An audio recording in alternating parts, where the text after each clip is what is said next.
하나님의 말씀 봉독을 하겠습니다. 로마서 12장 1절 말씀 보겠습니다. 그러므로 형제들아, 내가 하나님의 모든 자비하심으로 너희를 권하노니 너희 몸을 하나님이 기뻐하시는 거룩한 산 제물로 드리라. 이는 너희가 드릴 영적 예배니라. 아멘. 오늘은 이제 예배 공동체에 대한 조금은 신학적이고 이론적인 이야기를 하고 이런 틀 안에서 이제 다음 주일에는 우리가 실제로 드리는 우리 교회의 예배 한 부분 한 부분을 바른 예배 신학의 근거에서 비춰보고 어떤 의미가 있는지를 생각해 보는, 그러니까 오늘 기초를 바르게 하고 사실은 다음 시간, 다음 주에 이제 실제로 우리 교회 예배와 관계된 그런 예배에 대한 부분을 구체적으로 말씀을 드리도록 하겠어요. 그래서 그렇게 하시고 오늘은 사실은 계속 그 중요한 주제가 지금 반복이 되거든요. 삼위일체적이고 종말론적이다.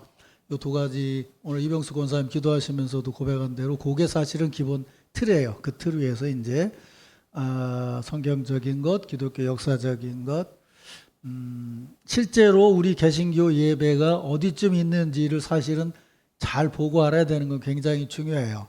우리는 지금 현세적인 것에 의해서 예배가 많이 변화도 되고 되나가고 있지만 실제로 예배를 예전이라고 하는, 초대교회에서부터는 예전이라는 기준에서 보면 한국의 교회는 사실은 굉장히 옆으로 많이 가 있어요. 지금 사실 그걸 많이 돌리려고 애를 쓰고 있는데, 그래서 우리 예배가 기독교 2000년 역사의 흐름으로 봤을 때 어떤 자리쯤 있는지, 또 어떤 요소를 우리가 살리기 위해서 예배에 이런 부분들이 들어가 있는지, 이런 것들은 이제 다음 시간에 좀 더 얘기를 하도록 그렇게 하겠습니다. 근데 오늘은 이제 기본적인 예배에 대한 예배 신학적인 틀, 이런 부분들, 또 성서에 나와 있는 근거들, 그런 쪽으로 해서 이제 정리를 하겠습니다.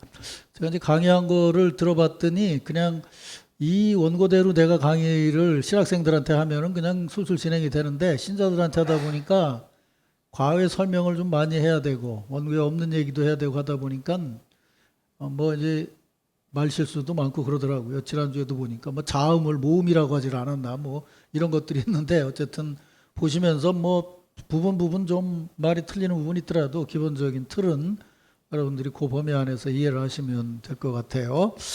뭐 여러분 뭐 수도 없이 들어서 잘 아실 텐데, 이제 교회의 가장 첫 번째 되는, 가장 중요한, 가장 우선순위 첫 번째가 뭐냐, 교회. 그건 바로 예배다. 이렇게 생각을 하는 거예요.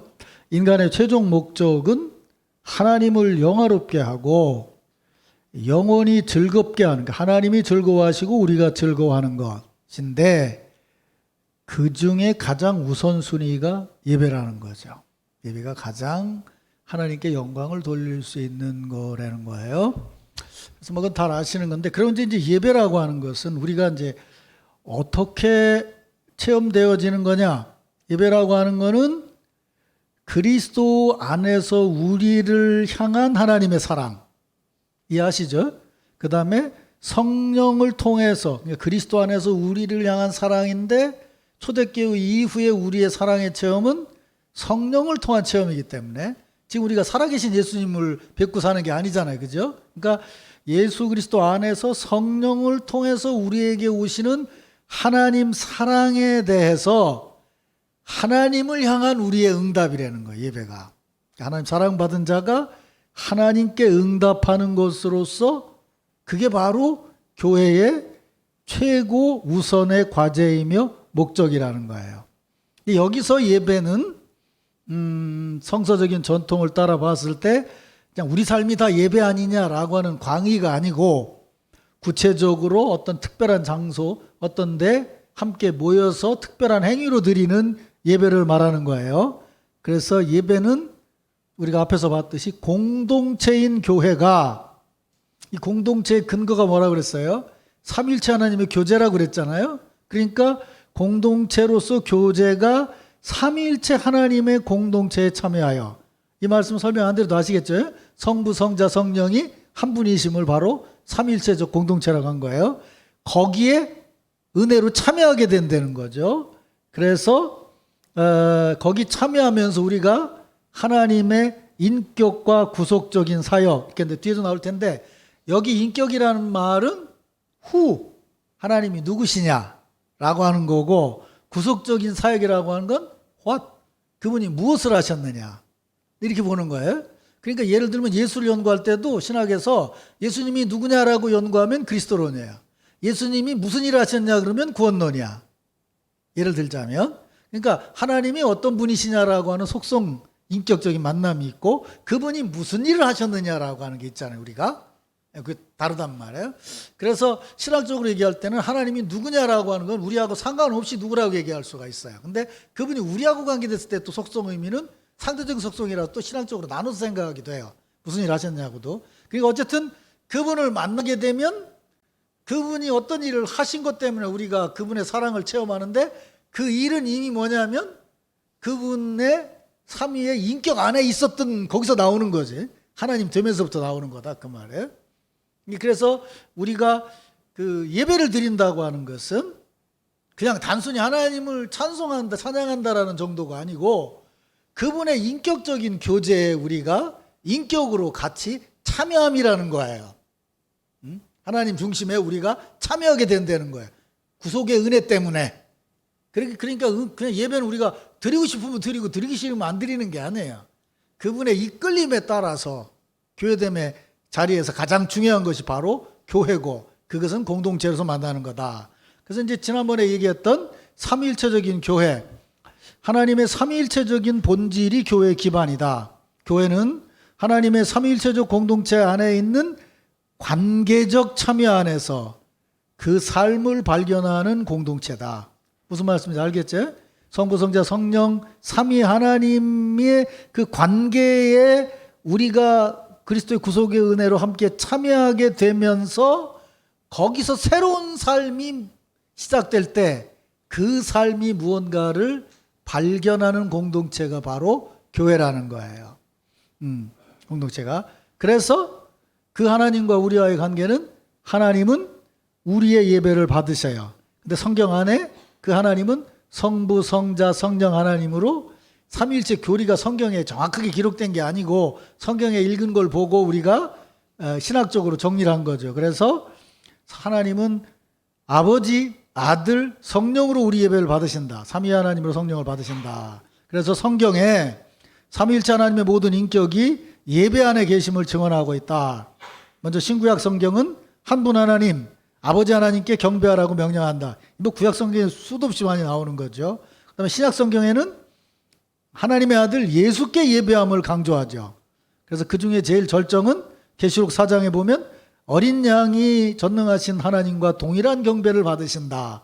그래서 예수님이 하나님으로 경배받으심을 얘기하고, 또 사도 바울은 빌립보서에서 예수님에 대한 얘기를 하면서 모든 무릎을 예수에 꿇게 하시고 모든 입술로 예수의 이름을 증언하게 하셨다. 그래서 예수님이 예배를 받으시는 분이라는 것을 선포하고 있다는 거죠.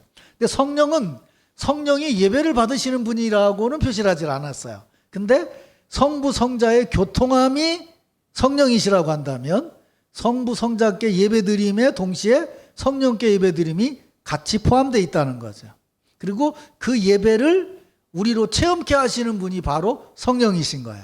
그러니까 하나님 편으로도 소통하시고 우리 편으로도 예배드릴 수 있게 하는 것이 그거예요. 그래서 우리가 아는 성경이 뭐래요? 신령과 진정으로 예배할지니라, 이런 말이 나오는 거죠. 성령으로 예배해야 된다.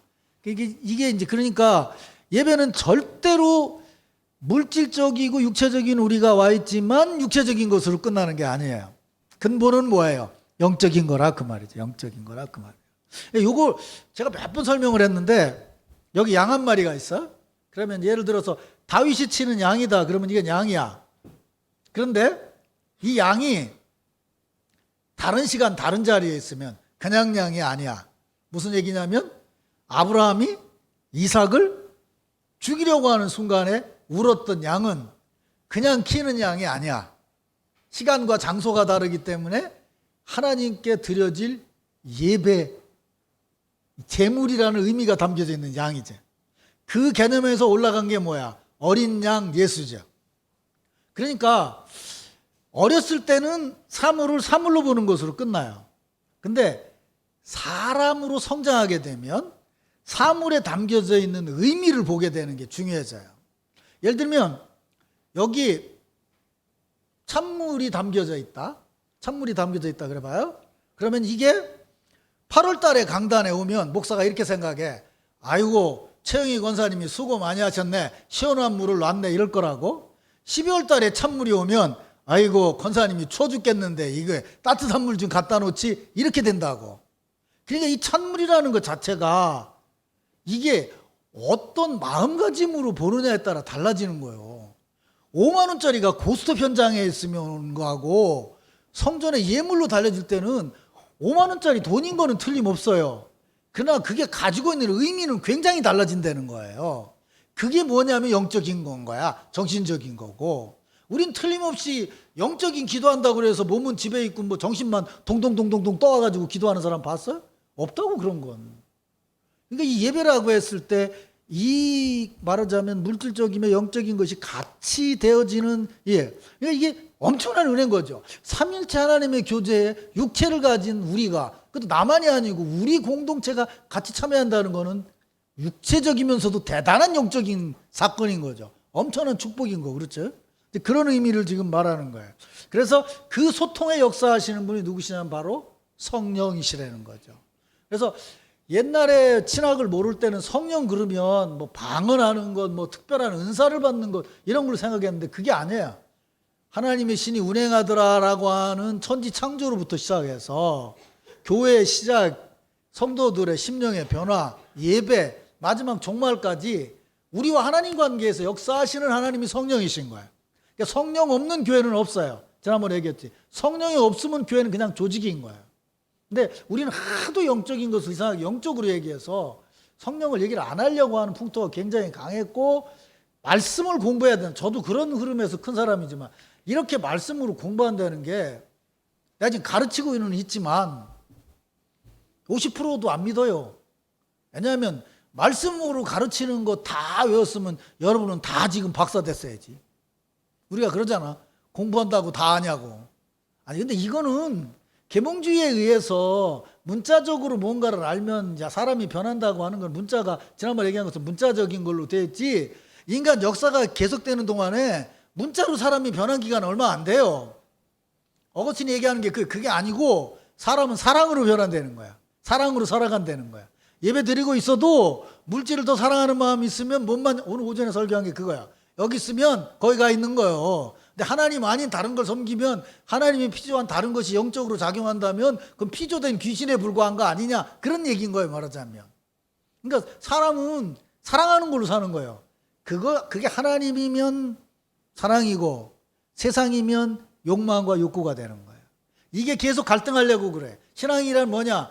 이 사랑은 절대로 이 사랑에 미칠 수가 없다는 걸 깨달은 사람이에요. 이 사랑. 하나님 사랑은. 그걸 어떻게 깨달아요? 내가 매번 얘기하지만 우리를 위해서 하나님이 인간의 몸을 입고 오실 만큼 낮아지시기까지 우리를 사랑하셨다 그 말이에요. 죽음을 넘어서 세상의 사랑은 아무리 대단한 것 같아도 죽음이면 끝이에요. 죽음 이후의 사랑이라는 건 없어요. 사람들 간의 사랑은 없어요. 그런데 그걸 좀 넘어가 보려고 가끔 여자들이 쓸데없는 거 남편한테 묻잖아. 당신 다시 태어나도 나하고 결혼할려? 그러면 뭐라 그래요? 여자들은 그런데 난 당신하고 결혼하면 다시 태어나도 결혼한다고. 그러니까 남편이 그러더라고요. 남은 생각도 안 하고 그런다고. 그렇다고 한다는데 별스럽게 얘기해도 사람의 사랑이라고 하는 건 생명 끝나는 순간 그건 하나님의 영역으로 가는 거예요. 우리가 어떻게 되는지도 몰라요. 그런데 그거를 넘어서는 사랑이 놀랍게도 엄청난 사다리를 올라가서 하나님께 올라가야 되는 거 아니고, 그러니까 도사가 돼야 되는 게 아니고 엄청나게 내려오심으로 그 사랑을 실천했다는 거예요. 그게 그리스도의 사랑이라는 거예요.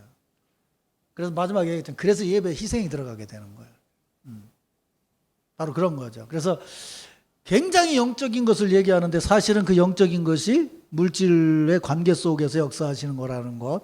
그 얘기하느라가 좀 넘어갔어요. 그래서 어쨌든 삼위일체적인 경배는 아버지와 아들의 소통 안에 성령을 통해서 참여하는 선물이다.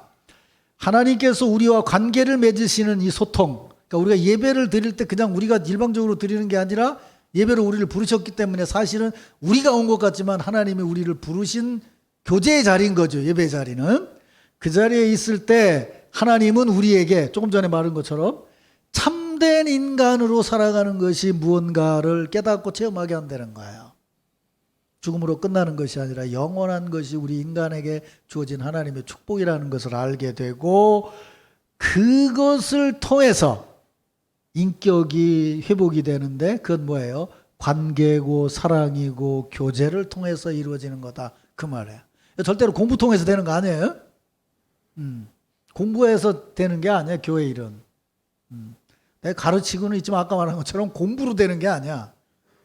교제와 관계와 사랑으로 되는 거야. 마음이야. 머리보다 마음이라고. 마음에서 손으로 가는 걸로 되어지는 거다, 그 말이죠.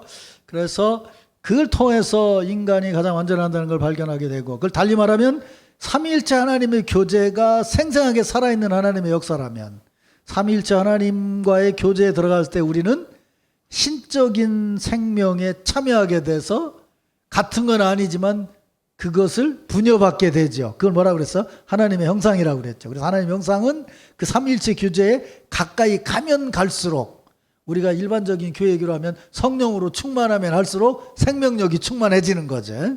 그게 참여하게 된다면. 그런데 그 참여는 십자가란 말이야. 위로 올라가는데 내려왔더니 뭐가 아니면 수평적인 게 생겨진다는 거죠. 그래서 예배는 신자들이 조금 착각하고 있는 것이, 교회 얘기를 하고 예배 얘기를 할 때 자꾸 위아래로만 생각하는데 절대로 아니에요.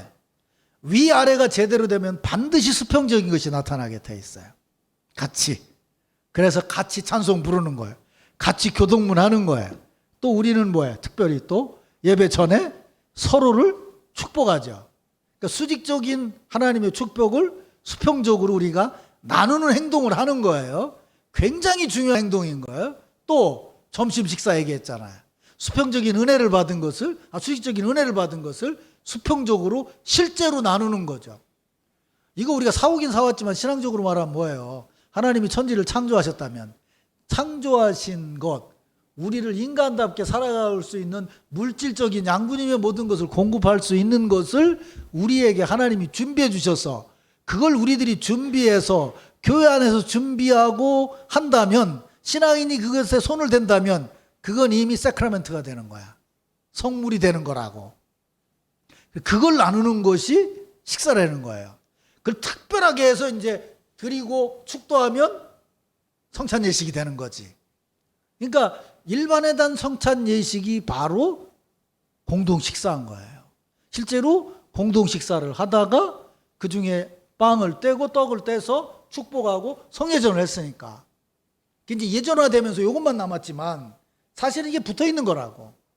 그러니까 개신교적으로 아까 얘기한 것처럼 매주일마다 사실은 전통적인 예배는 성례전을 해야 되는데 개신교는 성례전을 안 하니까 제가 말하는 것처럼 점심 식사는 우리에게 성례전이다, 그 말이에요. 우리가 나누는 개신교의 성례전인 거예요. 장로님들이 여기서 성찬 배송하다 싸웁디까? 왜 내 잔에는 조금 많어 이럽디까? 아니요. 거룩하게 드리려고 그래. 그러니까 여전 대원들도 그 식사 준비할 때 밥에다가 국 뜰 때 이거 지금 예수님 피 따른다 생각하고 따라야 돼? 흘린 거 툭 집으면 안 돼? 그럴 사람은 없겠지만 이게 굉장히 중요한 거예요. 이게 개신교적으로는. 우리가 예전만 하는 교회가 아니기 때문에 그래. 개신교는 예전만 하면 캐토릭 같다 그러면 아무도 손 못 대잖아, 그지? 신부하고 몇몇만 될 수 있게 돼 있지만 그런 거란 말이에요. 그래서 수평적으로, 그러니까 눈을 들어 천국을 바라보며 하나님 나라에 들어가는 교회는 또한 서로에게 하나님 나라를 선포하는 교회가 돼야 된다. 그래서 예배는 인격 행위이고 참된 인간 공동체의 가장 중요한 행동이다. 그래요. 그다음에 종말론적인 예배, 지난 시간에 얘기했죠. 예배가 하나님의 인격과 구속사역, 조금 전에 말했죠. 인격은 누구냐, 구속사역은 무슨 일을 하셨냐라는 걸 선포하고 축하하는 교회 행동이라고 한다면, 예배는 당연히 종말론적일 수밖에 없어요. 왜냐? 하나님의 구속사역이 마지막에 이루어지고 그분을 얼굴을 보는 것 같이 볼 수 있는 날이 마지막 때잖아. 지금은 우리가 거울을 보는 것 같이 희미하게 보는 거잖아. 그죠? 그리고 그분이 오셨을 때 어린 양 앞에서 영원한 제사를 드린다고 한다면 우리 말한 것처럼 지금 여기서 시작된 하나님의 통치하심이 거기서 이루어지게 된다는 거죠. 근데 구약에서도 이미 신학적인 종말론적인 사고는 없지만 이미 시편의 부분에 보면 시편 마지막 부분에 보면 그게 뭐냐면 포로로 잡혀왔다가 돌아온 사람들이 예배를 드리러 가면서 부른 찬송이거든요. 근데 제가 여러분들한테 다니엘서를 설교할 때 말씀을 드렸는데 기억하시는 분 있는지 모르지만 구약 성경의 하나님은요, 아브라함의 하나님, 이삭의 하나님, 야곱의 하나님이에요. 같이 가시는 분이에요.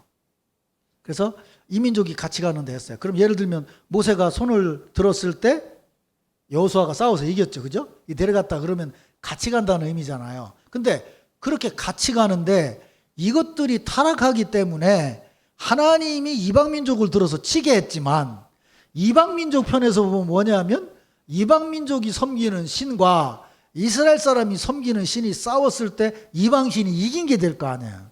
생각이. 그지? 이걸 어떻게 해석해야 되냐 그 말이야. 그래서 다니엘 시대가 되게 되면 그게 신학적으로 정리가 되는 거예요. 이방신이 이긴 게 아니고 이방의 것들이 우리가 잘못했기 때문에 우리를 치도록 하신 분이 하나님이시다. 그렇다면 그 하나님은 야곱처럼 요기만 역사하는 하나님이라고 보는 게 아니고 그렇다면 그 하나님은 피조된 모든 세상 위에 계신 하나님이다. 그래서 다니엘서를 읽어보면 처음 하늘에 계신 하나님이라는 말이 처음 나와요.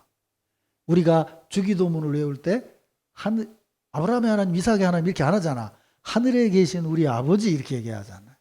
하늘이 강조되면서 아버지는 친자라는 것이 강조되잖아요. 그러니까 그 백성이면서 자녀면서 그분은 모든 것을 통치하시는 분이라는 거예요. 그래서 당연히 그러니까 모든 것을 통치하시는 분이라면 이스라엘의 흥망뿐만 아니라 다른 민족의 흥망도 좌우하시는 분이라는 거죠. 더 나아가면 뭐예요? 천지 모든 만물을 지으시고 흥망성쇠를 주장하시는 분이고 완성하시는 분일 거란 얘기죠.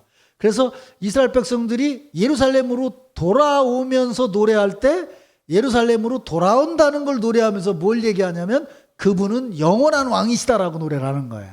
그러니까 그때 벌써 종말의 왕이신 하나님을 같이 노래하고 있다는 거예요. 그래서 우리는 시편 마지막 부분에 117편부터 150편까지를 읽으면서 원칙은 그건 이스라엘 백성들이 자기 회복을 읽은 건데 유대인들은 우리는 그렇게 읽지를 않고 그분이 이루실 하나님 나라의 완성을 읽게 되는 거죠. 그래서 구약 성경에도 거기 나와 있죠. 세 번째 줄에 그러니까 종말론적 예배 세 번째 마지막 보면 이스라엘의 예배는 바벨론 포로로부터 귀환이라는 현재적 구원의 기쁨과 하나님 나라 마지막 구원의 소망에 하나님을 찬양함이라는 양면을 수행하고 있다. 그리고 그 다음에 공간봉소 초반에 이제 그 명확하지는 않지만 우리 개신교에서는 전 몇 번 얘기를 했는데 신자들이 잘 모르는 것이 있는데 왜냐면 우리 성경은 이게 이렇게 써 있어가지고 이게 어디가 노래고 어디가 신지를 모르는데 그 복음서 초반에 굉장히 중요한 노래가 두 개가 나와요. 그게 뭐냐면 마리아가 그 예수님을 낳게 됐다는 얘기를 듣고 하나님을 찬양하는 찬양송이 있어요. 마리아의 송가라고 그래서 유명해요. 누가복음 1장 46절부터 55절. 거기 보면 하나님이 종말론적 왕이라고 하는 것을 고백을 해요. 근데 그것뿐만 아니고 또 사가랴의 찬양이 있어요. 세례 요한의 아버지. 그 요한을 갖게 됐을 때 그가 제사장으로 찬양하는 게 있어요. 그 찬양에도 이미 종말론적인 것이 들어있어요. 그래서 정리를 한다면 이미 공간복음서에도 종말에 대한 찬양이 들어있다. 그리고 지나가는데 얘기했듯이 요한복음에는 요한의 글에는 요한복음 1장, 2장, 4장 그리고 요한계시록에 이르기까지 성전 예배를 얘기하면서 예배의 의미를 예수 그리스도로 바꾸면서 그 예배의 중심이자 받으시는 분이 바로 어린 양 예수요 그분이 오시는 날 완성될 거라고 하는 이미 그러나 아직 아니의 신앙이 요한복음에 있다. 그런 말씀 드렸죠. 2페이지로 넘어가세요. 종말론적 교회 예배는 하나님 나라의 여기 그러나 아직 아니의 에토스, 그런 분위기를 반영하고 있어요. 그래서 예배는, 잘 들으세요. 예배는 지금 교회가 그분을 왕으로 초청해서 예배하는 공동체 안에 부활하신 예수님의 인격으로 현존하고 계시는 하나님을 송축하며, 그 다음 얘기를 잘 들으셔야 돼요. 성령을 따라 우리의 깨어짐에도, 이렇게 돼 있죠. 이게 무슨 말이냐면, 지금 교회는 그날이 오기까지는 여전히 깨어진 부분이 있는, 마틴 루터의 말대로 한다면 교회는 전투하는 교회라는 거예요. 지금 이 교회가 천국이 아니라는 거예요. 지난번에 얘기했죠. 여기가 천국이다라고 얘기하면 이단되는 거예요. 그래서 왕국회관이라든지 뭐 신천지라든지 얘들이 얘기하는 게 뭐냐면 하나님 나라의 미래성을 현재성으로 끌어들이는 거예요. 지가 예수인 것처럼 얘기하고 지가 그런 식으로 끌어들이는 거죠. 이걸 우리가 지금 생각을 해야 돼요. 지난 시간에 얘기했던 것처럼 여기가 교제다. 여기 교회가 그 콘스탄틴 대제의 국교화 이후에 이 교회가 천국이다라고 생각하면 그게 교회의 교황이나 누가 다 천국적인 권위를 발휘할 수 있었어요. 근데 그거보다 전에 박해가 온다든지 어려움이 왔을 때는 그것 때문에 교회가 깨어진단 말이에요. 깨어지고 힘들고 고난을 겪어요. 그런데 그때 뭐예요? 깨어짐 중에도 여전히 주님은 우리와 함께 하십니다. 이것이 회복시키는 것이 주님의 역사입니다. 우리는 애를 쓰지만 그 회복은 그분이 다시 오실 때 온전히 회복될 겁니다. 여기서 뭐예요? 교회에 겸손함이 생기게 되는 거죠. 우리는 다 됐다. 우리는 이거다. 이게 아니에요. 우리는 여전히 일하지만 여전히 깨어져 있고 여전히 죄된 존재고 여전히 부족합니다. 라는 걸 고백해야 그게 진정한 예배가 될 수 있다는 거죠. 그래서 성령을 따라 우리의 깨어짐에도 우리와 함께 하시는 그분의 임재를 송축하며 나아가 우리의 삶을 궁극적으로 온전히 구속하시는 그리스도의 재림 안에 있는 교회의 소망을 품어야 합니다. 지난 시간에 얘기했던 거죠. 그 다음에 이제 세 번째는 만남으로서의 예배. 이 구약의 예언, 이제 그 구약 신학자에게는 요 구절이 참 그 구약 신학의 근본, 지난번에 첫 번째 날인가 얘기를 했는데, 나는 너희의 하나님이 되고 너희는 나의 백성이 되고 그리고 나는 너희 가운데 거하리라. 이게 사실은 구약 성경의 핵심이에요. 구약 그 이스라엘 민족을 불러낼 때 하나님의 부르심이에요. 그래서 이 약속 위에서 그의 백성, 그때는 이스라엘 백성인 거죠. 근데 지금은 뭐예요? 예수 그리스도로 부름을 받은 우리들이죠. 근데 그 백성은 이 부름에 응답하는 것이 바로 예배다. 이렇게 말했어요. 그래서 하나님은 예배를 시작하신 분이시고 예배는 하나님과의 만남에 대한 응답입니다. 이렇게 얘기를 하는 거예요. 그러니까 이렇게 생각하시면 제일 쉬워요. 뭐죠? 그냥 쉽게 얘기하자고 노아. 그러면 하나님의 역사하심은 뭐예요? 노아를 구원한 사건으로 이루어졌죠. 구원한 사건이 이루어질 때 하나님과 만나고 있는 거잖아요. 지금 배를 지어라라든지 뭐 하면서 계속 만나고 있었잖아요. 그죠? 하나님 찾아오신 거예요. 근데 그 만남에 대한 감사의 표현이 뭐였냐면 예배였죠. 지금 그 얘기를 하는 거예요. 만남, 그 만남과 예배의 관계를 지금 얘기를 하는 거예요. 그래서 예배 응답은 무엇으로 시작되냐? 하나님의 구원 사역으로 시작이 된다. 그러니까 하나님의 구원을 체험한 자래야 진정으로 예배할 수 있다는 거죠. 그래요. 그래서 여기 나온 것처럼 노아가 홍수 후에 방주를 떤 하나님을 예배하고 아브라함이 하나님의 부르심에 응답하면서 뭐가 안 보여도 뭐예요? 가는 곳마다 뭐였어요? 제단을 쌓았다고 그랬죠. 하나님과의 만남의 응답으로서 예배를 했다는 거예요. 그러니까 구원의 행위가 예배와 순종을 이끌어갔다. 그래서 예배는 항상 하나님의 구원 역사에 대한 다시 되살림이다. 되살림의 마음이고 언어고 몸짓인 거예요. 그걸 축하하는 거란 말이죠. 그 다음에 인격이신 하나님의 아름다움. 이건요 이런 거예요. 보세요. 목사가 설명할 때 이렇게 설명해요. 하나님은 전능하신 분이십니다. 하나님은 전지전능하신 분이십니다. 무소부재하신 분이십니다. 이렇게 설명을 하는데 신자들은 하나님을 전능하신 분, 무소부재하신 분으로 체험을 하는 게 아니고요. 어떻게 체험을 하냐면 내가 몸이 몹시 아팠는데 기도를 받아서 나았어. 그러면 내가 하나님께 치유를 받은 사건 때문에 하나님은 전능하신 능력이 있으신 분이십니다. 라고 믿게 되는 거예요. 근데 그 사람은 그 믿음이 잘 커서 이렇게 체계가 잡혀져 가면 다른 부분도 믿지만 그 수진하면요, 그것만 믿어. 기도하면 병은 나. 근데 기도하면 다른 문제는 해결이 안 돼. 이렇게만 생각하는 사람들이 있어요. 근데 어떤 사람은 개인적으로 뭐 얽혀진 문제 때문에 굉장히 힘들었는데 기도를 했더니 하나님이 그 문제를 해결해 주셨어. 그럼 이 사람은 다른 건 몰라도 그건 믿어. 요거를 이뤄나면 뭐냐면 하나님이 먼저 내게 베푸신 구원과 구속과 은혜의 일 때문에 하나님을 믿는다는 거예요. 그래서 성경은 창세기 출애굽기로 순서가 기록이 돼 있지만 생각해 보자고요. 모세가 모세오경을 썼다고 그랬을 때 이걸 언제 썼겠냐? 틀림없이 가다가는 못 쓰고 어쨌든 출애굽 마지막쯤 썼다고 생각을 해보자 그 말이에요. 그럼 모세가 천지를 만드는 걸 봤냐고? 못 봤을 거란 말이에요. 그럼 어떻게 썼냐? 구원의 은혜를 체험하고 난 다음에 하나님과 깊은 교제를 나누다 보니까, 잘 들으세요? 구원 사역 말고도 그분의 우리가 감히 넘볼 수 없는 하나님의 거룩하고 은혜로운 속성과 인격이 있더라는 거예요. 그게 뭐냐? 그게 나타난 게 천지창조더라 그 말이에요.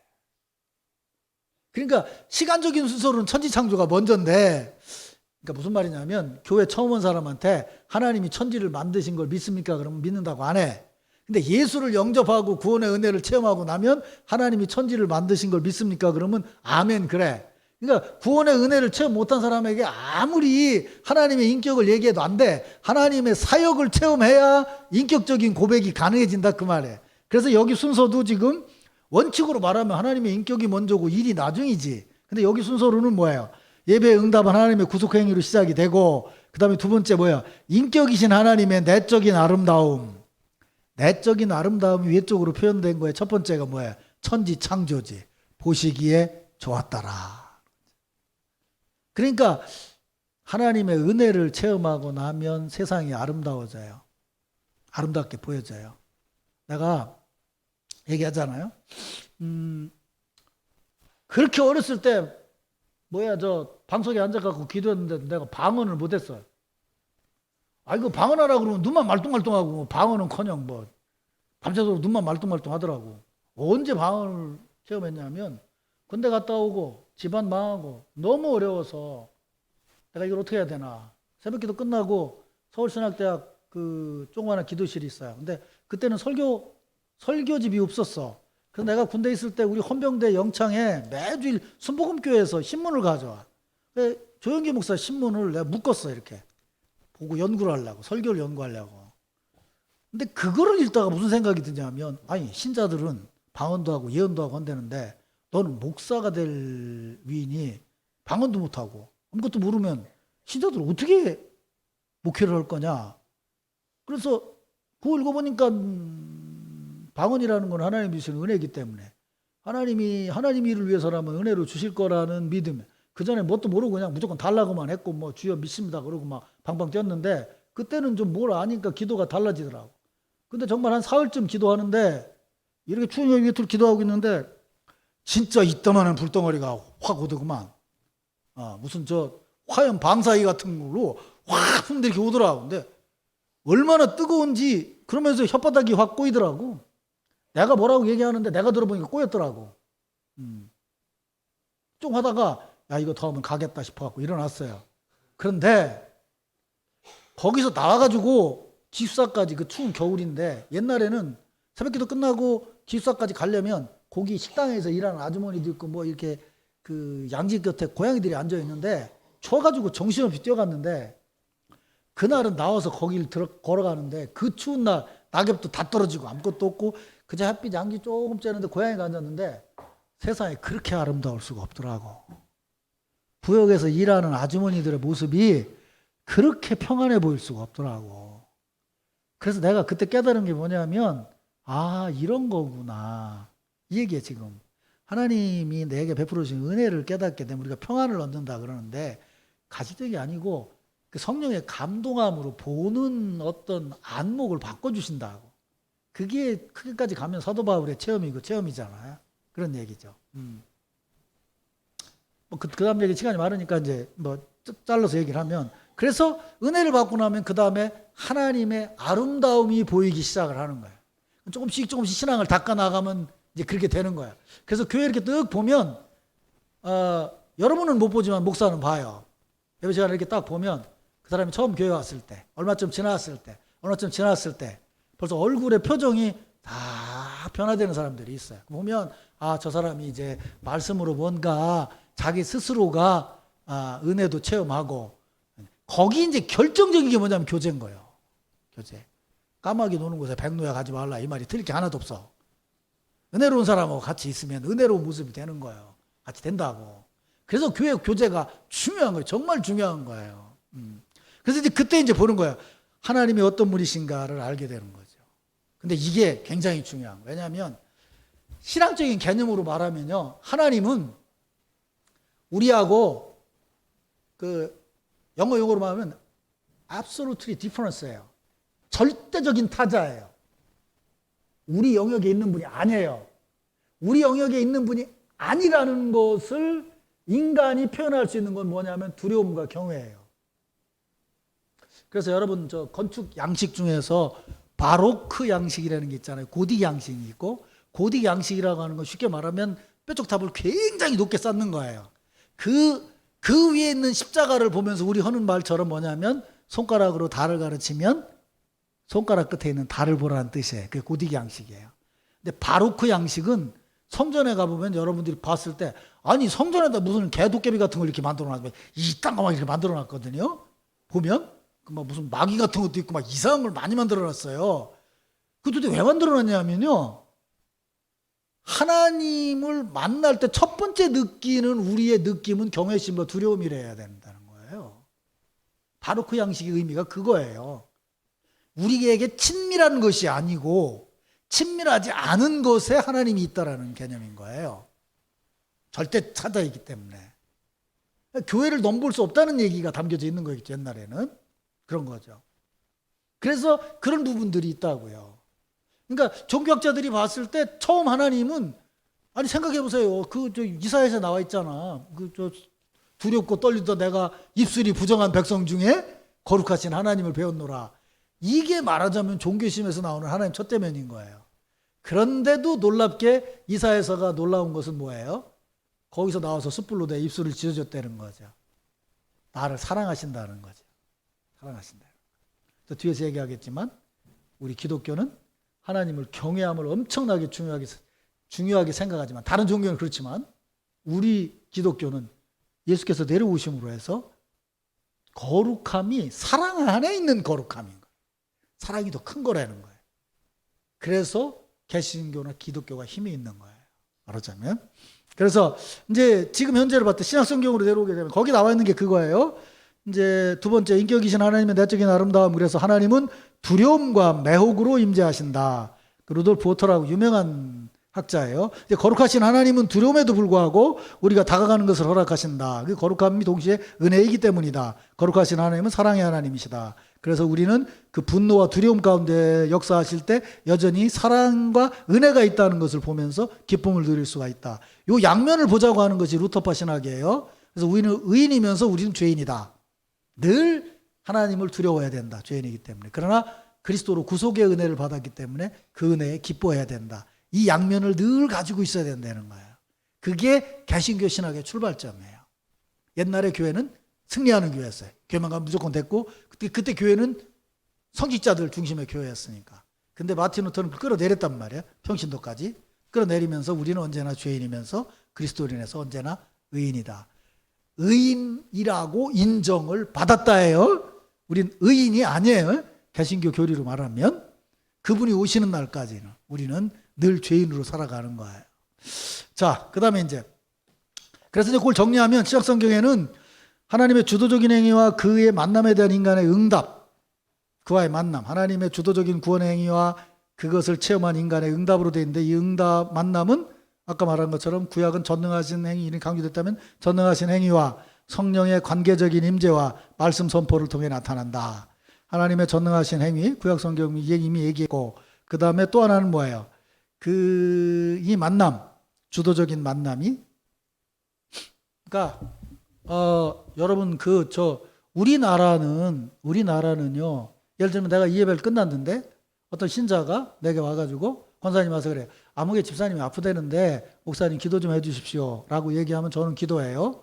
그런데 말씀 강해를 중심으로 지난번에 얘기했던 미국의 남부의 장로교회 같은 데의 목사들은 이미 성경을 연구했을 때 사도행전 이후에는 하나님의 은혜의 역사는 말씀으로만 선포된다고 생각을 해요.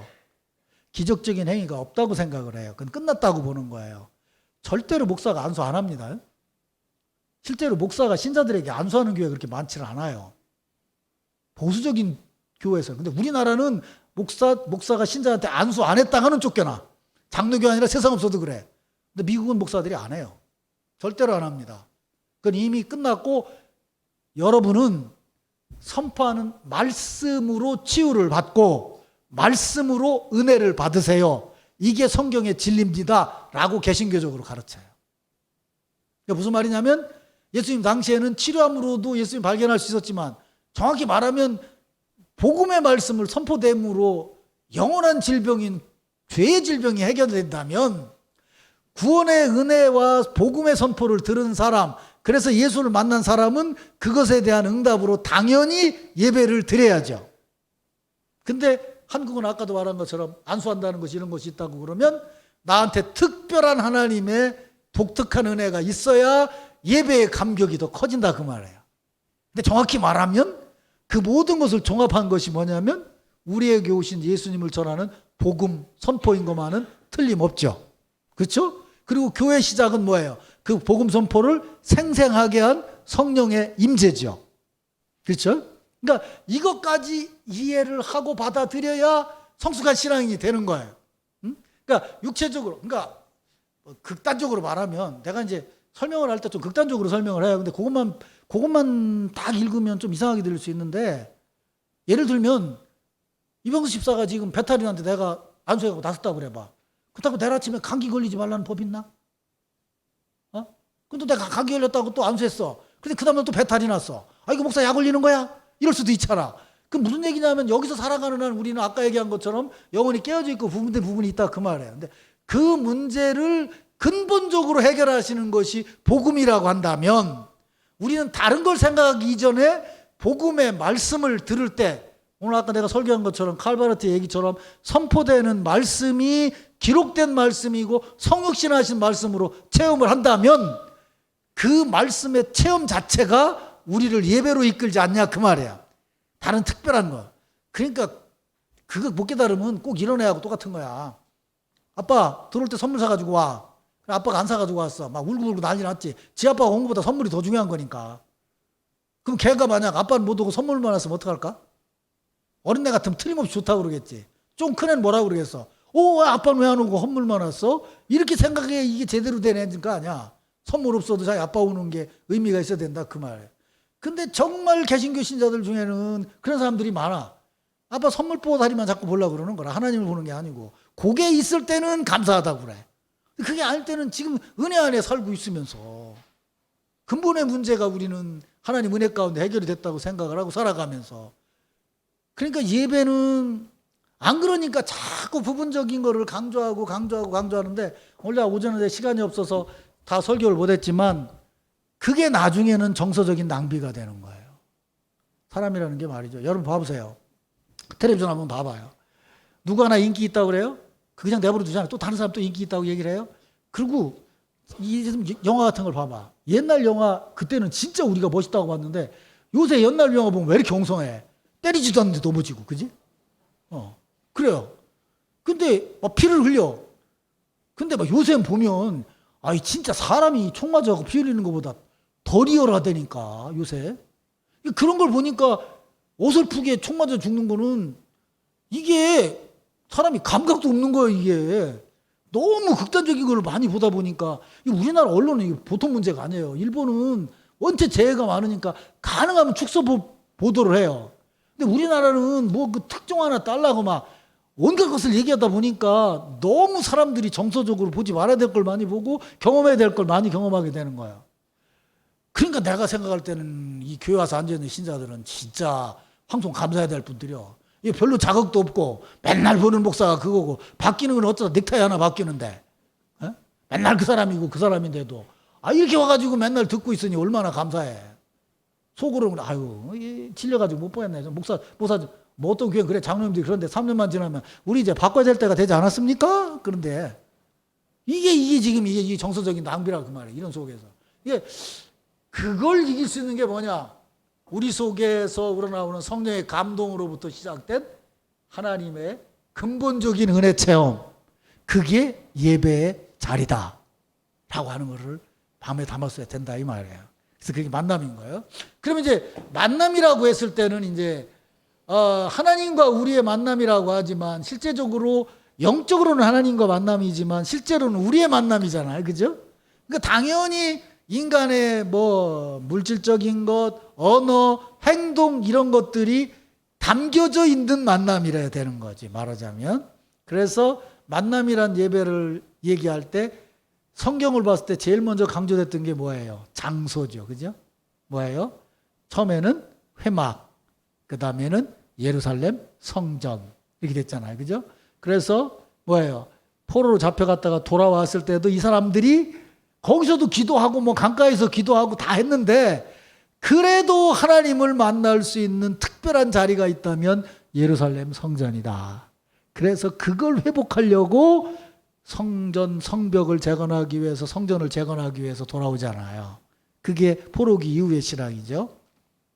그런데 지난번에 말씀드린 것처럼 그게 예수 그리스도께서 오심으로 해서 요한복음 1장, 2장, 4장을 겪으면서 뭐라는 거예요?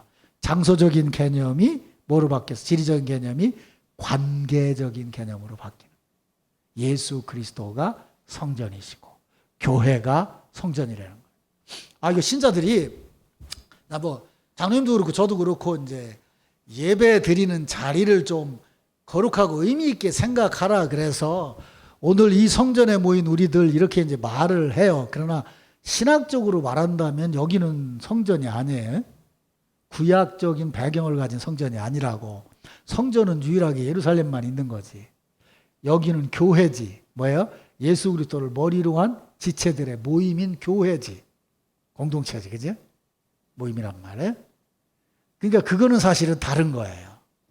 여기가 성전이라고 그러면 남천 장로교회 다니는 사람들은 다 헌이라고 앉았는겨.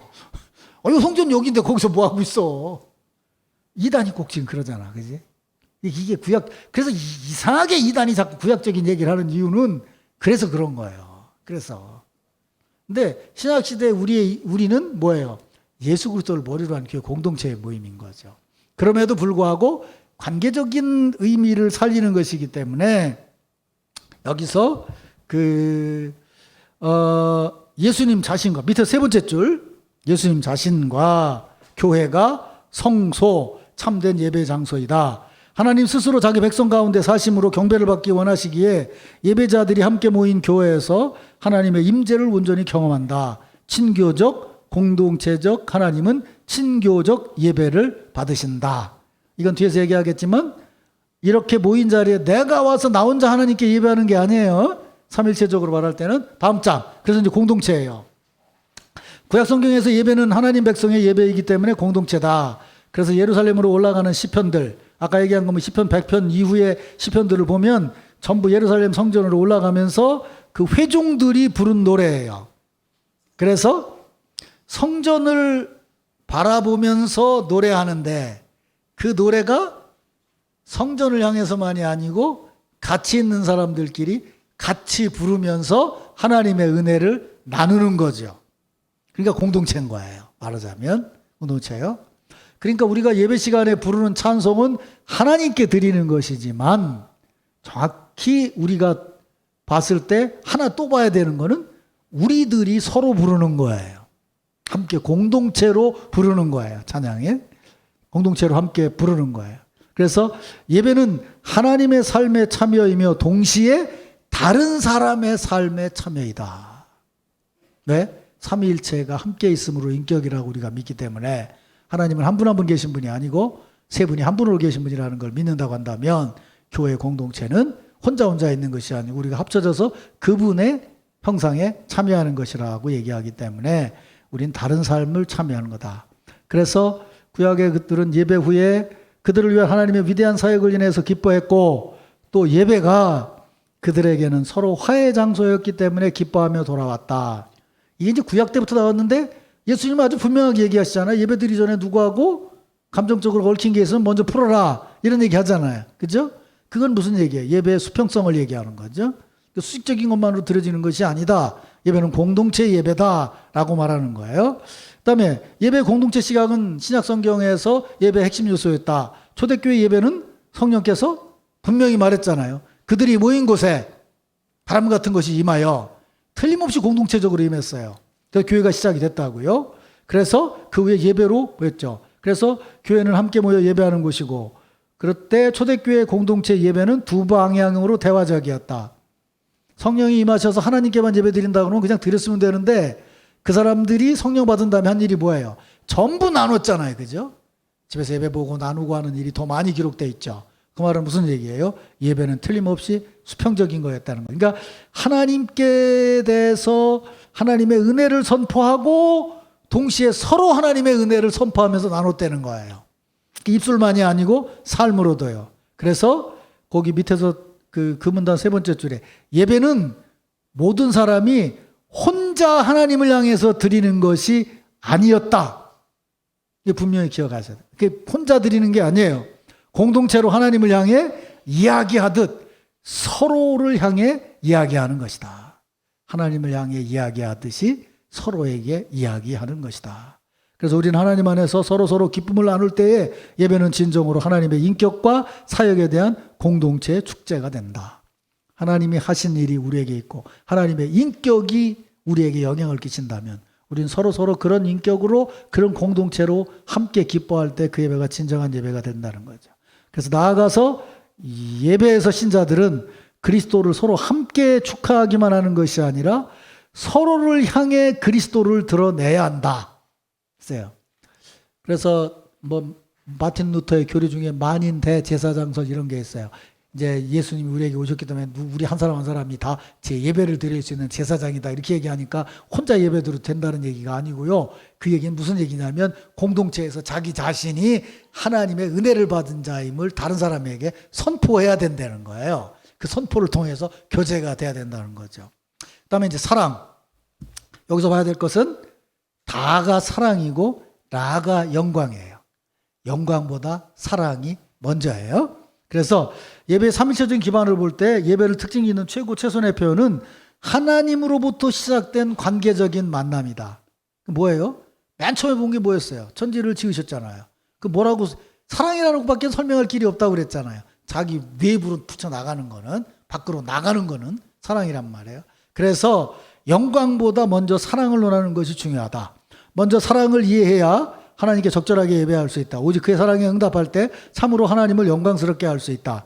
하나님의 사랑에 대한 깨달음이 없으면 두려움과 공포 안에서만 응답할 수 있기 때문이다. 구약의 율법도 예수님이 그 율법을 잘못 해석한 바리새인들을 지적했지만 신명기에 사랑이라는 단어가 무려 20번이나 나와요. 근데 그게 인간이 하나님 사랑하고 사랑하라는 인간 쪽의 사랑 얘기예요. 그러니까 사실은 하나님께서 우리에게 먼저 하신 것은 구원에 대한 선포가 아니라 우리에게 구원하시고 은혜를 베푸시는 인격적이고 편견 없는 사랑의 행위였어요. 마지막 요한이 설명하죠. 우리가 사랑하면 그가 먼저 우리를 사랑하였음이라. 그분이 먼저 사랑하였다는 거죠. 그래서 바울도 하나님께 대한 올바른 교리보다 더 중요한 것은 반역적인 죄인인 우리를 예배하는 아들과 딸로 변화시킨 하나님과의 만남이 더 중요하다 했어요.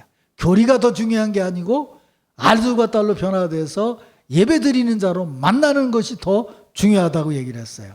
성령은 우리를 그리스도와 관계적인 연합으로 이끄시고 하나님의 사랑을 우리의 마음에 부으시고 그 만남으로 우리는 하나님을 아빠 아버지라 부르게 되고 성령은 우리를 영으로 함께 예배드리게 하시고 그리스도 안에서 하나님과 관계적인 사랑으로 교회에 관여하시며 사랑의 응답인 예배를 이끌어내십니다. 이게 이제 결론적인 얘기예요. 그 다음 영광. 예배는 하나님의 인격과 사역, 얘기했죠? who, what? 그분이 누구시고 무슨 일을 하셨느냐에 대한 영광을 선포함으로 측량할 수 없는, 아까 말했죠? 그분은 우리가 질적으로 다른 분이세요. 우리의 계산, 우리의 언어, 우리의 모든 걸로도 담을 수 없는 분이세요. 측량할 수 없는 하나님을 그렇게 선포하는 것이 하나님께 영광을 돌리는 거예요.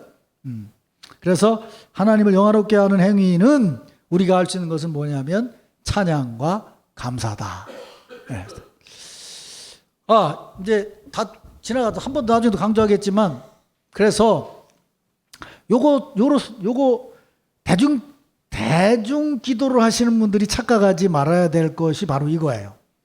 찬양과 감사요. 찬양과 감사. 찬양과 감사의 차이점은 뭐냐면 이렇게 생각하면 돼요. 이론보다도 아주 쉽게 설명할게요. 그 빌립보 감옥에 갇혔을 때에, 그죠? 바울과 실라가 짓두드려 맞잖아요. 거기서 기도하고 찬양하잖아요. 그죠? 근데 어떤 목사님은 조금 오해하게 설명하는 분이 있어요. 거기 있으면서도 하나님께 감사했다라고 얘기하는데 감사한 게 아니에요. 하나님을 찬양했어요. 그러니까 하나님이 내게 무슨 일을 하셨느냐라는 걸 생각하고 드리는 건 감사예요. 하나님을 하나님으로 공경하는 건 찬양이에요. 그러니까 대중 기도를 할 때 아버지 하나님 우리에게 베풀어 주신 은혜를 감사합니다라고 얘기하면 찬양이 빠진 거예요. 전능하시고 거룩하신 아버지 하나님 당신께 찬양과 영광을 올려드립니다 라고 그분의 속성을 먼저 찬양해야 돼. 인격을. 그런 다음에 우리에게 베푸신 은혜를 감사드립니다. 우리를 구속해 주시고. 그래서 전능하신 아버지 하나님, 자비로우신 아버지 하나님, 이 표현이 다 사실은 찬양인 거야. 에? 그런 분이라고 먼저 믿는다는 거예요. 우리에게 나타나기 전에. 이걸 구분해야 돼. 하나님을 하나님으로 먼저 믿어야 된다 그 말이에요. 그 다음에 그분이 우리에게 베풀어 주신 것을 감사해야 되는 거죠. 그게 창조신앙부터 시작되는 신앙의 바른 자세인 거예요. 그래서 여기 찬양과 감사의 형식을 취해야 된다. 하나님의 인격, 우리를 사랑하심에 찬양과 감사를 드리고 그의 거룩하심과 또 다른 영광스러운 속성. 원칙은 다르다는 걸 얘기할 때 우리는 뭐냐면 영원하신 하나님이라는 개념 속에 들어있는 거예요. 우리는 단속적인 인생을 살지만 하나님은 영원하신 분이라는 것 안에 전지, 전능, 감사 모든 게 다 담겨져 있거든요. 속성을 얘기할 때. 근데 이건 뭐 신학적인 얘기니까 어쨌든 하나님의 그런 하나님 되심에 대해서 찬양해야 된다. 그래서 마지막 헌신과 희생. 이제 그 삼위일체를 이렇게 설명했어요. 영원 전부터 상호의 관계에서 스스로를 내어주시는 사랑으로 존재하시는 삼위일체 하나님. 그러니까 뭐예요? 성부 하나님은 성자를 낳으셨어요. 사랑을 내어주셨어요. 예수님은 성부 하나님 뜻을 따라 세상으로 오셔서 내려오시기까지 하셨어요. 그 두 분의 생각이 다르지 않도록 영으로 역사하시는 분이 성령이세요. 무슨 말씀인지 아시겠죠? 그러니까 우리는 생각할 수도 없는 하나님의 교제예요. 영원 전부터 있었던 관계와 교제라는 거죠. 이게 기독교의 모든 우리가 겪는 모든 것에 앞선 삼위일체 하나님에 대한 이해예요. 그래서 상호관계에서 스스로를 내어주시는 사랑으로 존재하시는 삼위일체 하나님의 본성. 이거예요. 무슨 말씀인지 이해되시죠? 뭐 앞으로도 뭐 기도한도 여러 번 얘기했고 계속 얘기가 될 터인데 이 삼위일체에 대한 이의 신앙이 분명해야 우리가 바르게 신앙생활을 할 수 있어요. 본성 안에서 우리의 예배는 뭐예요? 그분이 관계 속에서 스스로를 내어주시는 사랑으로 존재하시면서 우리를 이끌어 가신다면 당연히 거기에 참여한 우리들도 그런 사랑이 표현돼야 되겠죠. 그래서 우리의 예배는 헌신과 자기 희생이 담겨져 있어야 된다는 거예요. 담겨져 있어야 된다. 그러니까 예배 말이 좀 이상하지만 은혜 받으러 오는 거 아니에요? 은혜의 만남을 가진 자가 그 은혜의 응답으로 하나님과 만남의 축제를 갖는 게 예배예요. 일주일 내내 궁핍하고 다 뺏기고 뭐 했다가 하나님 채워주십시오. 그렇게 얘기하면 만이교적인 거예요. 일주일 엿새는 마귀가 나를 다스리고 하루는 하나님이 채워주고 나가면 또 마귀가 나를 다스리고, 이게 신앙 중에서도 제일 유치한 신앙인 거예요. 마귀가 다스리고 가 다스리고. 근데 세상은 이래요. 이 신앙을 벗어나지 못해요. 어거스틴이 이걸 엄청 고생을 했어요. 만이교 쫓아다니면서. 이 얘기는 무슨 얘기야? 하나님이 만든 것 중에서 마귀가 하나님 만든 거라고 그러면 문제가 생긴 거예요. 하나님이 만든 게 하나님에게 기쁨을 안 주는 게 있을 수 있냐라는 문제가 생긴 거예요. 그래서 영적인 걸 얘기하면서 플라톤주의로 빠지게 되는 거야. 영적으로 올라가야 하나님께 갈 수 있다. 영적으로 아무리 올라가고 이론적으로 해도 손발로 하는 행동은 바뀌질 않더라는 거예요. 로마서를 읽으면서 깨달은 거예요. 우리의 삶이 바뀌어야 된다. 왜? 예수께서 인간의 몸을 입고 오셨으니까. 제가 얘기하잖아요. 자기가 거룩하고 자기가 영적이고 자기가 기도를 많이 한다는 사람은 삶의 변화가 없어요. 틀림없어요. 그리고 세상에 대해서 얘기한 것처럼 어차피 망할 세상인데 이런 의식을 가진 사람이 많아요. 나는 기도하는 사람 중에서 돈 떼먹는 사람 많이 봤어. 기도하는 사람 중에서 외상값 안 갚는 사람 많이 봤어. 왜? 그랬더니 네 것도 내 거, 내 것도 네 거. 아니, 내 것도 하나님 거, 네 것도 하나님 거. 난 하나님의 딸. 이런 의식 가진 사람이 많았어요. 그런 교육자가 교회 하나 왔다 그러면 교회가 하루아침에 쑥밭됩니다. 그래갖고 내 어렸을 때 여전사에 왔는데 나중에 나갈 때 보니까 완전히 난리를 해놓은 거야. 딸난 집만 돌아다니면서 얘기를 한 거야. 아들 낳게 해준다고. 이거 하면은 꼭 저기 스님들처럼 이거 감사한금 봉투가 요만해가지고 되겠어 이거? 하나님 역사하시겠어 이거? 집집마다 다니면서 여기 딸들만 난 집들 주의하시오. 그러고 다니는 사람들이 있었어요. 나중에 가고 나니까 집집마다 돈 빌리고 무슨 전자제품 가게에서는 그냥 냉장고 그냥 가져오고 양장점 하는 데서는 옷 그냥 맞춰 입고 그러고서 간 거예요. 교육자가, 여전사가. 그 담임 목사 근데 또 머리가 좋더라고. 그중에 일부는 또 띄어서 목사님을 드렸더라고. 우리는 한 배를 타고 있다. 난 여자들이 가져온 건 안 받으려고 그래. 웃으라고 하는 얘기야. 지금은 그런 사람도 없고 그렇게 살지도 않지만 그렇게 신앙을 잘못 가진 사람들이 많고 아직도 그런 사람들이 영적인 것처럼 사람들을 현혹해요. 아니에요. 정말 잘못된 거예요. 교회는 그런 게 아니에요. 교회는 자기 희생, 자기 헌신이에요. 그 희생주의 첫 번째가 뭐냐면 죄의 고백인 거예요. 생각해 보세요. 여기 있는 남자 신자들이 밖에 나가가지고 누가 다 얘기하기를 아니 아무개 씨 당신 죄인이라며 당신 죄질 때문에 이렇게 얘기해 보세요. 난리 날 거리요? 근데 교회 와서는 뭐라고 해요? 주여 나는 죄인입니다. 지난 주간 하나 나는 말이요 말씀대로 살지 못하고 죄 짓고 살았습니다. 최사님 오늘 나가서 조심하라고. 다른 사람들 얘기할지 모르니까. 기도할 때 그렇게 한다고. 근데 밖에 나가보세요. 다른 사람들이. 너 기도하는 게 너 죄인이래더구만. 내가 어떻게 널 믿고 너하고 사업하겠어? 만약 이렇게 얘기했다고 그래봐. 이게 보통 문제가 아니에요. 실적으로 교회가 이렇게 돼 있으니까 그렇지. 근데 그 고백에 담겨져 있는 의미가 뭐냐 말이에요. 우린 실제로 하나님 앞에서 죄인이라고 하는데 그런 마음가짐으로 다른 사람들을 대하는 것이 희생인 거예요. 아시죠? 무슨 말인지? 나는 부채를 가진 자로 살아가고 있습니다. 처음에는 놀릴지 모르지만 시간이 지나면 다른 사람들이 대하는 태도가 달라질 거예요. 너는 예수 믿는다고 그러는데 어떻게 그렇게 하나도 손해를 안 보려고 그러냐?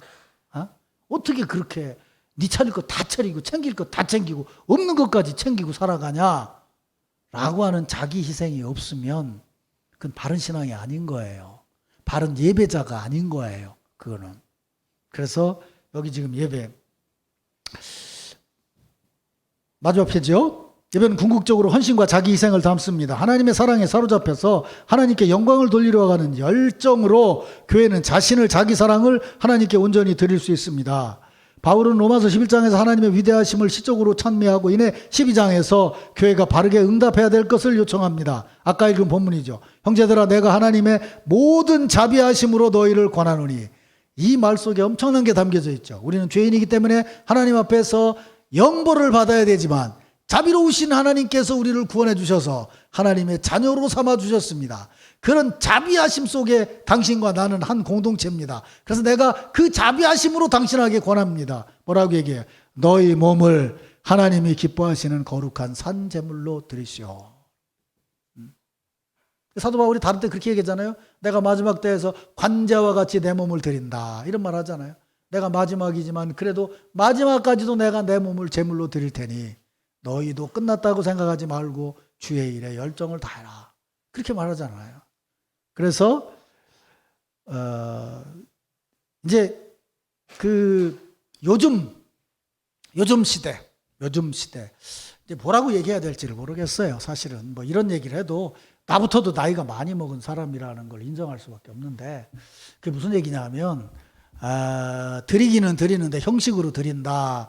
이런 거는 잘못된 거다. 이제 구약의 예언자 말을 통해서 이제 그러잖아요. 나는 네가 바친 제물에 기름 타는 냄새가 역겨워서 나는 너에게 응답할 수 없다. 그때가 이스라엘이 정치적으로 제일 왕성해졌을 때예요. 엄청난 제물을 드렸어요. 너무 많은 제물을 드려서 제물 타는 냄새가 하나님 맡기 싫다는 거예요. 그게 무슨 얘기예요? 마음이 담겨져 있지 않기 때문에 안 된다, 안 받겠다라고 얘기를 했단 말이에요. 근데 지난번에 정삼열 목사, 우리 교회 부교육자로 했던 정삼열 목사가 헌신 예배를 왔어요. 그 우리 처장로님이 이제 얘기를 하다가 그런 얘기를 했어요. 거기는 그 장유 옆에 거기 그 새로 된 신도시라서 젊은 사람들이 많이 오고 그래서 교회가 참 좋겠습니다. 이렇게 얘기를 했어요. 그랬더니 정삼열 목사가 뚝 쳐다보더니 뭐라 그러냐면 젊은 사람이 많아서 좋아요? 그러는 거예요. 이게 무슨 소리야? 그러고 들었더니 얘긴즉슨 지금 젊은 사람들은 애들은 시설이 좋은 큰 교회에 보내고 주일날은 예배만 드린다는 거예요. 11조를 하는 사람이 거의 없다는 거예요. 놀러 갈 때 놀러 가고 그냥 예배만 드려주는 것도 황송 감사하라는 거라는 거예요. 담임 목사한테. 그래서 젊은 사람이 많은 게 교회에 도움이 안 된대. 그래서 우리가 나 위로받았어. 우리 할머니들이 많아갖고 내가 위로받았다니까. 지금 캐나다나 미국에 있는 교회가 그래요. 그 정진숙 권사님 캐나다 얘기 들어보면요. 두 집안이 한 교회를 먹여 살려요. 무슨 얘기냐면 11조를 하는 집안이 두 집안밖에 없어요. 거기 옛날에 저 한국에 큰 기업 무너졌을 때 다 들어갔거든요. 그래서 교회는 와요. 오는데 친기호 단체로 오는 거예요. 헌금할 줄도 모르고 교회를 어떻게 해야 되는지를 몰라요. 교회 이런 예전이나 이런 걸 전혀 몰라요. 예배 끝나고 그냥 목사님 보고 골프나 치러 가십시다 그러고 골프만 치러 가. 전혀 헌금을 안 해. 그러니까 목회자 생활비를 두 교회에서 댄다는 거예요. 그 두 교회는 뭐냐? 한국에서 신앙생활을 한 어머니 아버지가 있는 집안. 그러니까 지금은 뭐 형식적으로라도 많이 드리는 건 잘못됐다는 말도 이제 목사가 못하게 되니까 형식적으로라도 좀 많이 드려봐. 이래야 될 거 아니야 지금. 세상이 이렇게 변하고 있다고 지금 상황이. 근데 오늘같이 말이야 우리 청년들이 수련회 갔다 오고 막 감사원금을 6명 7명씩 하는 건 이건 모세의 기적이요. 이거 홍해바다가 갈라진 거야 이게. 이거 아무나 볼 수 있는 게 아니야 이거. 실제로 그렇다니까 지금 교회가.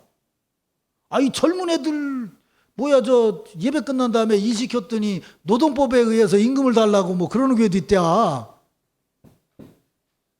우스갯 얘기지만 요즘 세상이. 그러니까 이게 교회라고 하는 어떤 그 하나님의 은혜 안에 교제 안에 풍성함 안에 산다는 의식이 전혀 없는 거야. 어떻게든지 경쟁해서 조금이라도 더 뺏어야 되고 어떻게든지 내가 올라가야 되고. 근데 이게 지금 이런 얘기들이요. 지금은 우리가 이게 지금 난 지금 코로나 생각을 하는 거야. 코로나 처음 왔을 때 막 웃었어 우리 집사람하고. 뭐 보고 웃었는 줄 알아요? 결혼식 하고 나서 그 신랑 신부 친구들이 사진을 찍었는데 마스크를 쓰고 있더라고. 나는 그거 보고 뭐 이런 세상에 이런 꼴이 다 있냐 그랬는데 얼마 지나니까 우리도 마스크 쓰고 사진을 찍어야 되더라고. 그러면 내가 지금 얘기한 게 얼마 지나지 않으면 지금 교회 현실이 될 수 있다니까요. 그래서 담임 목사는 이 마음이 솔직히 말하면 급한 거예요. 제대로 좀 하고 제대로 가르쳐야 되고 제대로 어른들이 신앙생활을 제대로 가르쳐야 되고 뭐 이제 청년들만의 모임 중요해요. 근데 여사성이 없는 청년들만의 모임은 어디로 갈지를 모르게 될 수도 있다 그 말이에요. 교회 메인스트림 안에 있으면서 뭔가 돼야 된다. 이제 그런 생각이 드는 거예요, 지금. 그래야 앞으로 20년, 30년 후에 교회를 유지해야 될 이 청년들이 지금 어른들이 가지고 있는 아름다운 교회의 관행들, 교회가 살아나고 교회가 일할 수 있는 관행들. 그쯤 되면 거기서 무슨 선교를 하겠어요? 그렇잖아요? 그쯤 되면 그냥 와서 보는데 걔들을 어떻게 얘기를 해서 선교를 어제더니 무슨 뭐 어려운 도제든 이런 얘기가 가능해지겠냐고. 그러니까 지금 우리가 생각하는 것보다 세상은 너무도 빨리 변하고 너무도 급격히 변해져 가고 있어요, 사실은. 그게 이제 우리가 이 현세적인 세대 앞에서 이런 걸 봐야 되는 거죠. 그래서 거기 이제 아까 말씀드린 대로 밑에서 세 번째 줄인가 보면 헌신과 자기 희생에 담겨진 가장 중요한 실천 중에 두 가지는 죄의 고백과 온전한 자기 헌신이다. 그랬어요.